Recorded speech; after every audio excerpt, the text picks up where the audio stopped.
Okay, good day. Another episode sa Kirby Motovlog YouTube channel. To this video, may tayong release na Kawasaki Z650S version 2026 model SRP for 39,000 pesos. Available to sa cash and financing. For financing, 10% ang minimum down payment natin. Walk around natin. Ito yung pinakabago na Z650S. Bago na yung headlight niya. Parang Z900 or Z500 yung headlight niya. Angas oh. Dual disc brake pa rin, gold yung frame o yung chassis. May traction control sa likod and ABS sa likod din. Tapos yung taillight niya, iba na rin. Iba na yung design. LED na rin, yung mga turning light, syempre. Tsaka yung panel nito, iba na. Iba na yung configuration o yung interface. Iba na. May dalawang option to ng interface or yung panel. Check natin yung display. Type 1.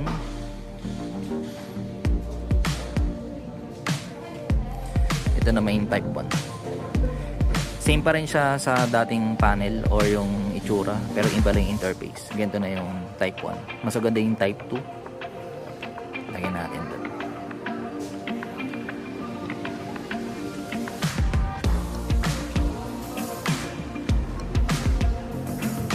Yan, angas, diba? Tapos yung upuan nito, mas malambot, tsaka mas makapal siya.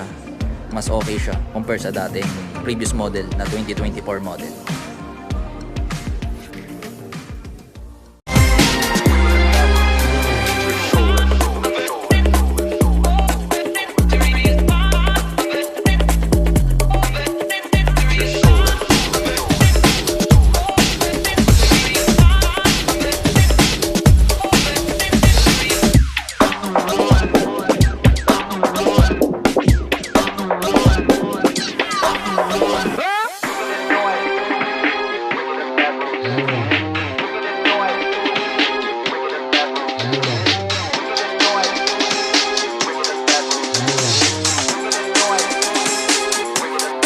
Make it louder.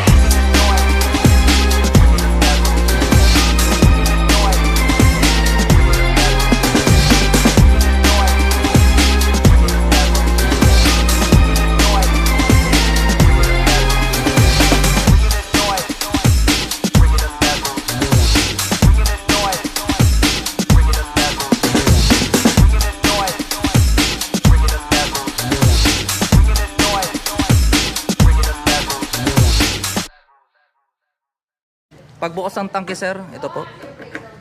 95 octane sir, ang gasolina. 15 liters. Pag sarado, ganito sir. Okay lang ba na isagad yan? Yes sir, pwede naman po. Kumari magpagas po kayo sa mga branded na gasolinahan. Shell, Petron, Caltex po. Yes sir. Pag-lock ng manibela, ito po sir. Gumagana naman sir. Pag start sir, hintayin nyo muna matapos yung load bago nyo po i-start. Data naka-neutral sir. Pag naka-first gear hindi po under. First, i-start nyo muna sir. Wala tong power. Pag nasa taas, ibaba mo siya.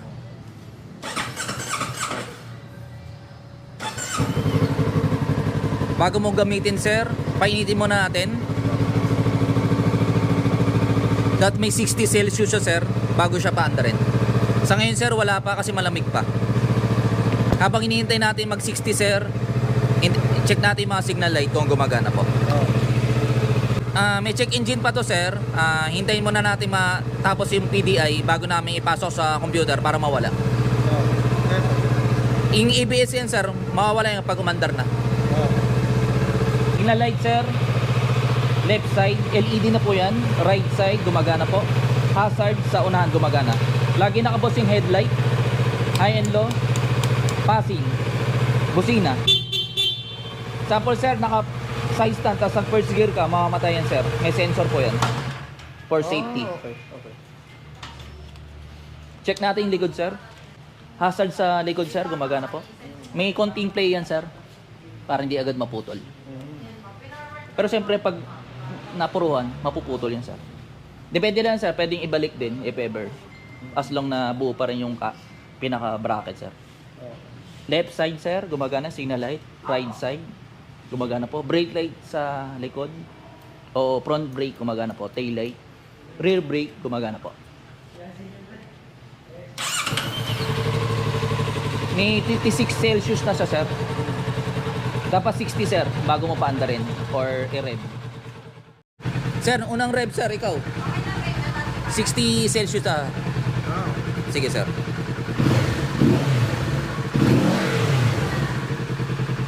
Kailangan ng aftermarket ah. Sir, may break-in period doon, sir. Hanggang 350 odo hanggang 4,000 RPM lang po. Sinabi sa akin, Yes, sir. 4,000 RPM. Any speed, no problem, sir. Sa RPM tayo magbabase for break-in period. Pag nag 351 odo, pwede na sa 6,000 RPM. Yun na po yung maximum. Pwede naman lumampas, wag lang palagi. okay. Opo. Tapos, hanggang 1,000 odo yun, sir. Pag naka 1,000 odo, sabay change oil, tapos na yung break-in period, pwede ka na tumaas ng RPM. Ulitin ko, sir. 350 odo hanggang 4,000 RPM. Pag nag 351 odo, pwede na sa 6,000 RPM hanggang 1,000. Pag naka 1,000, sabay change oil, pwede na pong sumagad ng RPM. Any speed, no problem, sir, for break-in period. Sa RPM tayo magbabase. Okay, sige. Hindi natin magbukas yung radiator fan. Mga 104 Celsius kasama sa pag-PDI yun, sir. Off ko muna, sir. Yung tinatanong mo, sir, na coolant, sir, dito po. Dito po nakikita. Bali, wala po doon. Ang lalabas lang po dito sa panel is ito po. Yung high temp. Kapag high temp na po siya. Ito pong oil, kapag kulari, kulang yung oil o wala lang oil, or yung pag kulari, oil filter hindi na detect, lumalabas po yan. Okay. Pag nakapatay na kaya. Yes po, umiilaw po yan. Pero pag in-start, mawawala din po. Dito po, sir, yung coolant, sir. Any brand, sir, pwede po basta same color, green po. Dito po, tatanggalin to para makapaglagay po kayo. Tapos yung oil, sir, hindi mo makikita yung pag naka-size stand, dahil naka-center. Center natin, sir, ha? Sige.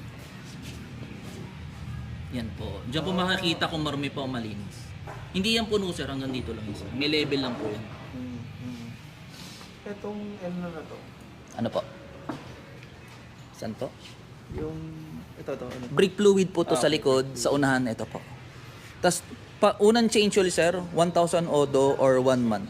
Kung ano yung mauna. Okay. Pre yung service o yung labor, pero yung oil tsaka oil filter, binibili po yun. Okay. 2 liters po, kasama na yung pagpalit ng oil filter.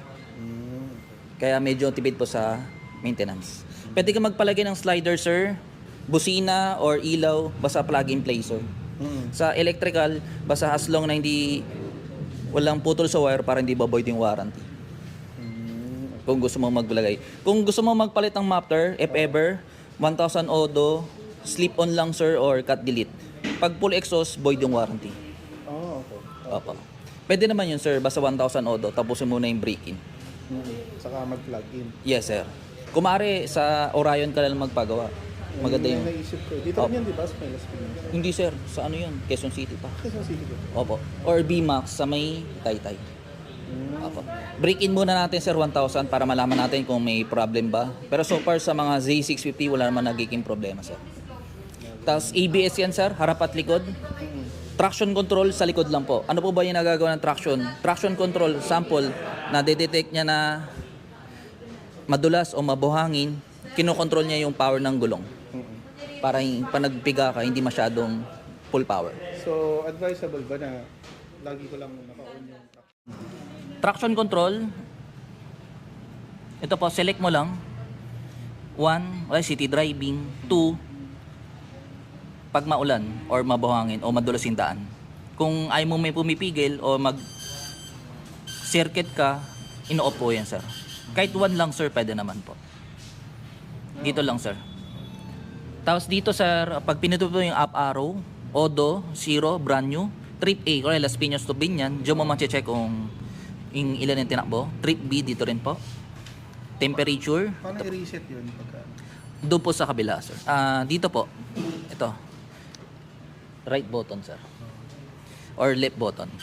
Down arrow, dito naman sa kabila. Total time, 13 minutes na siya. 13 minutes mula nilagay yung battery. Voltmeter, ito po. Pag 11.4, doon po yung diskarga yung baterya. Sa ngayon, sir, 12.5. Okay po yan, sir. Pag umaandar, nagiging 13 to 14. kilometers per liter. Sa ngayon sir, wala pa kasi hindi pa umandar. Average din po, nakita kung gaano katipid. Range, kung ilan naman ng tank, sir, sample, full tank, 255 kilometers. Diyan mo makikita sir. Nagbabago yun sir, depende sa piga ng throttle mo. Ito yung time, no? Yes sir, ayusin po. Ayusin natin. Pag ayos ng time sir, putakas dito. Right button, dalawang button, hold mo matagal. Yan, vehicle settings. Ito po yung, kulari, nag 351, gawin mong 6,000 RPM. Shift lamp yung may ilaw sir, pag nag 4,000. Yung parang nagbiblink. Display, yung brightness sir, meron. Ito, sagad ko lang. May ano pa yung sasagad sir, ito lang ang 3. May type 1, type 2 to. Pakita ko sa yung type 2 sir, ay yung type 1. Ganito po yung itsura. Yung isa na lang sir, no? Mas maganda. Yung isa na lang. Opo. At least makita lang natin.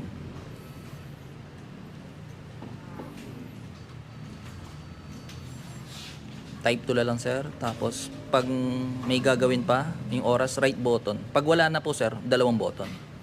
Date and clock, set natin.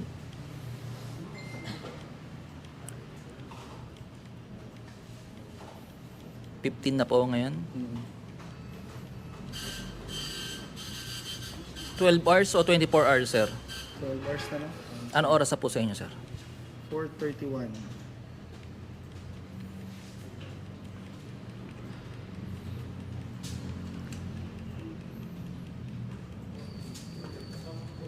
Bali, sir, yung pinaka-interface ng panel, sir, iba na rin po. Compared do sa 2024 model na Z650. Okay. Service reminder lang naman to, sir. Sineseta lang po yun sa service. Bluetooth, sir, meron din siya. Pwede mo i-connect. Kung example, may tumatawag, manonotify ka, sir. I-off ko lang, sir, kasi pag na-on, kumukonsume din ng battery. Pag wala na pong gagawin, right, dalawang button, hold nyo mo matagal. Yan po, nakaset na po siya, sir. So, yung Bluetooth lang ang pwedeng yung tawag lang ang pwedeng, notification lang. Yes, sir. Tapos merong nadadownload na Kawasaki application, sir. Ulari, parang nanomonitor mo doon kung kailangan mo na change oil or kailan nag-change oil. Okay. Okay, sir, panda rin natin ulit para sa radiator fan. Sir, may warranty to in under Kawasaki Philippines. 3 years, engine saka electrical. Hindi kasama sa warranty mga shock, disc brake, gulong, brake pad, clutch lining. Konti lang yung gas, sir, kaya ganyan. Yung mga fluid, sir, coolant, lahat ng fluid, sir, hindi kasama. Cable, hindi rin kasama, sir. Tsaka battery. Tsaka kadena, siyempre. Consumable parts yan, sir. So, engine, mostly engine lang talaga. Tsaka electrical. Sample, sir, nabaha, natumba, nginat-ngat ng daga yung wire, papasok doon yung insurance mo, sir. Tingin na to, no, ngayon. Insured na to, no? Yes po, i-request na lang po. Hangin ng gulong, sir, dito nakikita. Sa unahan, 32, sa likod is 36. Tubeless po ang gulong yan, sir. Size ng gulong sa likod sa unahan, 120 by 70, 17 inches. Sa likod naman po is 160 by 60. Kung gusto mo maglaki ng gulong, sir, plus 10 pwede. Pwede naman, sir, basta plus 10. Magiging 170. 160, gagawin mo 170. Pwede, sir. Okay lang ba lagyan ng tire sealant ko? Pwede naman, sir. Kaso, pangit. May tubig. Pag liliko ka, parang Okay. o nararamdaman mo yung bigat ng... Tsaka, sir, nasisira yung pito. Kung Yes, sir. Kung magta-tire sealant ka, kulari, for emergency, tire sealant para makauwi ka lang, malayo yung biyahe mo, pwede naman, sir. Tapos kanibukasan, patanggal mo ulit para malinis. Kasi pag ang tire sealant, sir, dapat every 3 months nagpapalinis ng mugs. Para hindi kainin. Kinakain ng tire sealant yung mugs tsaka yung pito. Every 3 months. So, lagi basa. Opo, sir. Parang may gamot kasi, sir. Sinisira niya yung mugs niya. Pintura, lahat. Kaya dapat every 3 months, lililinis. Yun po yung advice. Or, yun kasi yung pinakamadali, sir, para...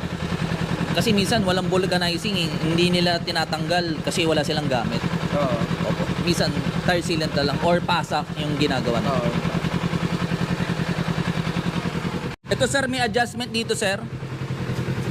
Ito yung pinaka malapit. 5. Opo. Pinakamalayo, 1. Ilagay ko lang sa 3. Check mo lang din sir kung okay sa yung 3. O mas malapit ng konti. Sige, okay lang sa akin kahit 2. Paano ba ba? Ito po. Tapos tukol na rin dito sir. Para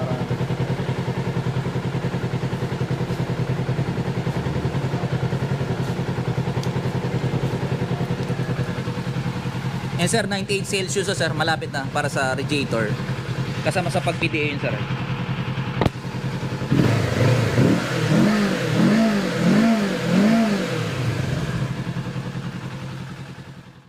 Ayan sir, nagbukas yung radiator pan.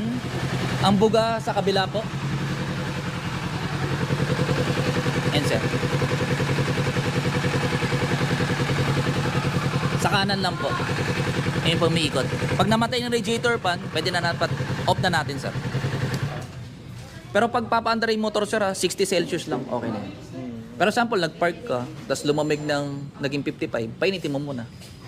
Pero kung 60 na o 67 pa rin, so ilang Celsius yung pagka yung alam ko na mag-overheat na siya? pag 110, abnormal lang yun sir. Kailangan mo nang patayin. Opo, 110. Pero hindi abot yun as long na nagbubukas yung radiator fan. Ang technique yan sir, dapat may radiator cover siya. Minsan kasi sir, nagbibiyahe tayo, maulan, maputik, nadudumay yung pan. Yung ikot ng pan, medyo mahina. Kaya nag-high temp siya. At nasisira. Kasi hindi po kasama sa warranty yung radiator pan sir eh. Talaga? Opo sir, consumable parts yun sir. Okay. Opo. Kung maaari sir, mahanapan na ng radiator pan, ay cover, or extension sir. Sige. Yung hindi masobrang, yung sakto lang yung mga butas sir. Opo. Para nakakahinga. Opo, yes po. Yung coolant sir, based on manual sir, coolant, brake fluid, every 12,000 odo or 1 month, ay 1 year, pinapalitan nyo siya, nare-refresh. Depende na lang sa'yo sir kung gusto mo po. Yung iba hindi naman. Depende na lang po. Pero based on manual, yun po. Lahat ng mga sinabi ko sir, yung mga RPM, break-in period, based on manual yun sir. Mababasa mo yun sir. Okay, good. Opo. May question pa sir? Yung sa gear oil niya. Gear oil? Wala po tong gear oil. Okay. Engine lang po, tsaka oil filter. Ang gear oil sir, sa automatic yun.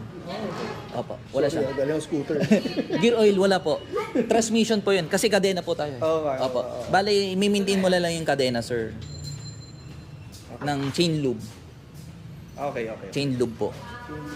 Yes po. Yes po. Engine oil lang to sir. Yung gear oil sa scooter lang yun, sa mga automatic. Engine oil saka engine filter. Opo, oil filter.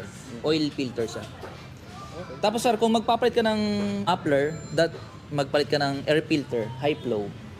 High flow daw. Opo, kasi may backpair talaga. Para mabawasan na yung backpair. Pero hindi 100% sir. Opo. Kaya may tinatawag silang remap para matugma yung hangin tsaka gasolina. Ano yung filter niya? Air filter dito po sa ilalim ilalim ng... yan? Yes, bro. Dito rin po yung spark plug. Dalawang spark plug po to. Kasi 2-cylinder kasi sir. Tapos pagbukas ng compartment, pihit lang kaliwa. Tapos angat po to. Tapos ito angat nila lang po. Dito po yung battery, tapos tools. Ito pong kulay pula para sa diagnostic to. Oo. Wala rin may problem yung motor or dyan ipapasok sa warranty dito po. Yung itim para sa ABS naman, sensor. Ito po, dalawa po yan. Okay. Ito sir, kung wala rin, kinar wash mo o nilinis nyo po or motor wash, nababasa po sir, punasan mo na lang ulit. Kasi siyempre nagkakaroon ng motor marks. Pagbalik sir, ito po. Sir, wala namang problema kahit basahin mo lahat. Iiwasan lang may pressure water o malakas na pressure na water sa mga sensor. Misa kasi nagkakaroon ng check engine or hindi mag-i-start. Pagbalik sir, ito po, shoot mo dito. Sir, itong purpose nito, kulari, tutulak mo yung motor. Ito po. Dito ka kakapit. Yan. Or pag nagpapadaktan ka, ganito, tas ganyan. Ito po yung purpose niya. Tas lagi mong isagad yung side stand, sir. Minsan pag nakaganyan, pwedeng matumba. Dapat kaya sagad bago ka bumabasa. Kailangan papalit ng brake pads. Brake pads, chine-check po yan, sir. Okay. May nangyayari, sir. 'Di ba, sir, nakasapatos ka or naka-riding shoes ka, nakatapa ka na. Makakain na agad yung. Dapat nakaganyan lang, sir. Nakaabang. Yung iba kasi, sir, bakit 1,000 odo, pudpud na? Eh, nakaganon, sir. Mga nakatapak na on. Oo, sir. Hindi mo nararamdaman. Kaya dapat, alalay, sir, ha? Yun po yung nagiging issue sa mga beginner. Hindi ka tulad ng scooter, sir. Ang preno sa unahan or sa kamay lang, di ba? Transmission, sir, 1 down, 5 up, sir. Okay. Hindi ka naman mahirapan, may gear indicator naman. 1, 2, 3, 4, 5, 6. Dadaan ka muna sa first gear bago ka pumunta sa second. First, saka second. Yung neutral na sa gitna po ng first gear, saka second gear. Okay, store location natin, Motorcycle City Las Piñas, malapit sa SM South Mall. Pag galing po kayong SM South Mall, right side. Pag galing sa Pote, left side, bago mag SM South Mall. Visit lang kayo dito, guys. Hanapin mo lang po si Kirby Motovlog. See you soon.